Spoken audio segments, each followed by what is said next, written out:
Assume there is a TV show that has been on the air for many years. Assume you have not been following it from the start, but when the final episode airs, you sit down with your family to watch it. Will you be able to keep up with what is going on? No, the final episode is currently airing. What happens in the final episode of a serial? Assume a TV show has 20 characters. What will be shown in the final episode? That show had been running for 5 years. However, you are only seeing the last 25 minutes of it. There are a total of 20 characters. So what happens for 5 years? Each of those 20 characters had their own storyline going on. In the last episode, everyone's story gets a closure. So you will get to see only that closure. You will get confused and say, what is happening? I cannot make sense out of it. Your family will say, can you just keep quiet and let us watch? You have not watched it from the beginning like we did. Obviously, you will not understand anything. It means we keep questioning every scene, but the story had begun years ago. This is relevant to our lives, but we do not recall the entirety of our lives. This is the final episode of our lives that we are witnessing. As a result, something unexpected happens, something unexpected changes, and something unexpected arises. As a result, we continue to question every aspect of life. According to God, the serial has been going on for many lifetimes. So you have done a lot of karmas in your previous lives. So you no longer remember what kind of karmas you performed in the past. So we should have the faith that the consequence of all our karmas are bound to come in front of us now. It has to come now. I have thrown a ball to the wall. It is bound to bounce back and come to me. God says, even I cannot stop the consequence of your karma from coming to you. But what can God give us? The knowledge, power, and love to face the consequence of that karma. Using that, we can keep our present karma right. So let's not have any illusion that everything will be perfect and nothing will ever go wrong. Important is that even if wrong happens, it will not feel wrong, because we have elevated our present state of being. Our current mental state will determine whether our destiny will be perfect or not, and the situation that has arisen now is a result of our previous karmas. And then there is the present. A lot of things are happening at once. Death too has become untimely. There is no age restriction. Around 30 to 40 years ago, we were certain that we would be employed at this age and retire at that age. We will marry at this age and we may die at this age. But nothing has been fixed as of yet. Then, regardless of what happens in the previous episode, we will have the benefit of having the perfect state of mind to face anything. The world cycle has 4 ages: Golden Age, Silver Age, Copper Age, and Iron Age. In the Golden Age and Silver Age, our karmas are perfect. We are divine souls, and therefore we do not do any wrong karma, which means the morning and the afternoon are perfect. But from evening, that is from the Copper Age, we start creating ego and body consciousness. So we start creating wrong karmas. Our karmas are correct as long as we are soul conscious. But when we develop ego, all the vices begin and we end up doing bad karmas. We have been performing incorrect karmas since the Copper Age. They could be minor or major mistakes. Because the majority of our karmas were good, our destiny is also good today. You have arrived here on a Sunday morning. This also necessitates good karma. Not everyone awakens. What karma will my thought generate? Why should I go there early morning? Let me go back to sleep. Whatever karma we do, it will reflect as our destiny. Our karmas depend on our choices. But for two eras, Copper Age and Iron Age, we have been in body consciousness. So, we have done wrong karmas. There might not be a single soul who has not done a single wrong karma in the Copper Age and Iron Age. Therefore, those consequences are bound to come in front of us in one or the other form. This is also about faith. It is not possible that consequences will not occur. But when the consequences arrive, how much suffering I endure will be determined by my current karma. Someone can suffer simply by thinking, today my Facebook post has received only 10 likes, and someone may have infused themselves with so much inner strength that even if their child has passed away, their soul will remain completely stable. Because that person is aware that the soul has come to stay with them for a set number of years, and now soul has to move forward on another beautiful journey. I just need to meditate for that soul. My suffering is not dependent on the situation. What is my suffering dependent on? My present state of mind. Why do we say that we need to meditate and engagement spiritual study every day? Because they increase our emotional stamina.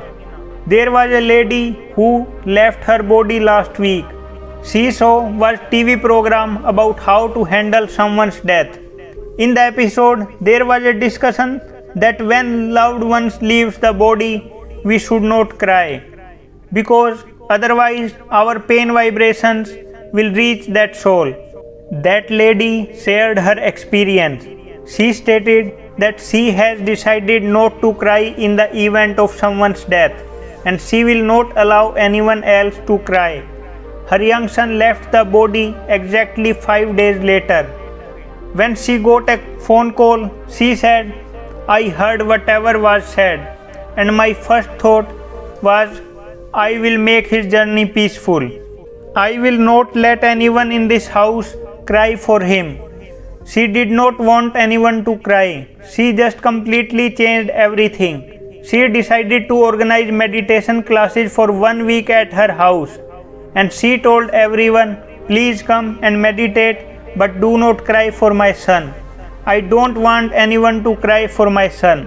And she just crossed the scene with so much ease. After that, she took up the responsibility that she will go to a house where someone has died. She gives them the tools they need to deal with the situation. It indicates that the karmic account was very large. There cannot be a larger karmic account than this. However, elevating current karma and crossing that karma with dignity and keeping the current karma positive so that she can send the other soul on a powerful journey. So the karmic account is not about what has happened in my life.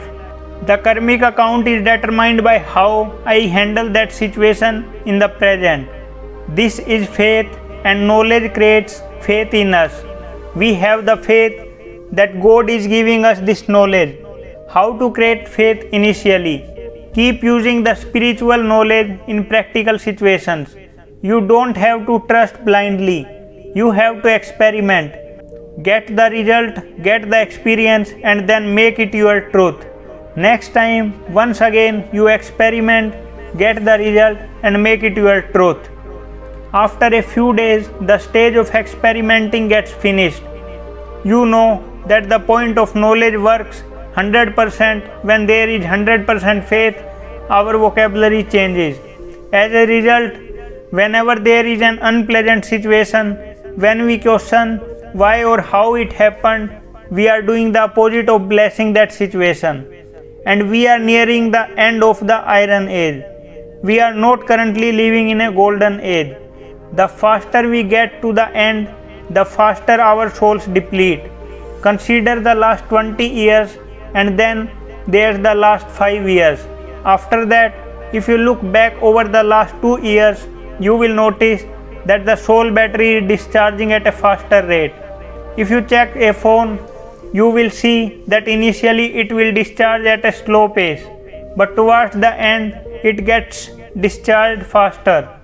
We feel the battery indicator is still showing the two lines, so there is sufficient charge left. But very soon it will come down to a single line. Towards the end, the depletion happens faster. Therefore, this is a time when we have only one method of protection, that instead of letting the soul battery deplete, we need to change it, and that is meditation. Soul power has depleted as we have come towards the end of Iron Age. We frequently cry and think of God. That is not a position of power. We often worry and consider God. That is not a position of power. Remembering means that our mental state remains completely stable. Meditation is synonymous with connection, and connecting to the power supply. When a battery is connecting to the power supply, it begins to charge. Let me tell you about an experience I had. Someone had arrived, and there had been a death in the family. A few months ago, a 10-year-old boy from that family was crossing the street when he was involved in an accident. But it seems his mother remained absolutely stable at that moment and took him to the hospital, and the doctor was surprised that she is the mother of that boy. He could not understand how she could be the mother. He asked her how she could be so stable when she was carrying her completely injured child. And finally, the child could not make it. The soul left the body and moved on. But the mother was absolutely stable. She had practiced meditation. This is called spiritual stamina. If we don't work on it, we can cry for an hour just because someone said something hurtful. It's all about our endurance. For example, if someone asks me to lift this, I doubt I will be able to. I'll say it's heavy, so send someone else as well, because I lack the physical strength to lift it. Someone else who goes to the gym and gets trained on a regular basis, they can easily lift a large amount of weight.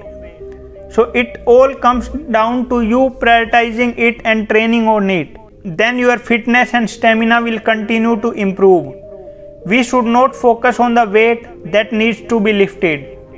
We should focus on building our stamina, and let's not have any illusion. This is the end period of Iron Age, and therefore problems are bound to come. Cleansing is never an easy process. Even if you go for cleansing of your body, it will not be a comfortable experience. But detox and cleansing are very essential. Similarly, here, there are going to be uncomfortable situations, natural calamities, climate change, bad weather, conflicting relationships, but it is okay. We don't need to dwell on the circumstances. We simply need to concentrate on fortifying ourselves. How should my karma now be? Empowering. If our mental state is stable when a problem arises, then faith and blessings will work in tandem. Even if the other person is acting inappropriately, the time has passed for us to be upset, sad, or cry about it. Just keep in mind that their soul power is extremely low. We are nearing the end of Iron Age. For example, when winter arrives, someone gets a cold or starts sneezing. We don't wonder how they caught a cold.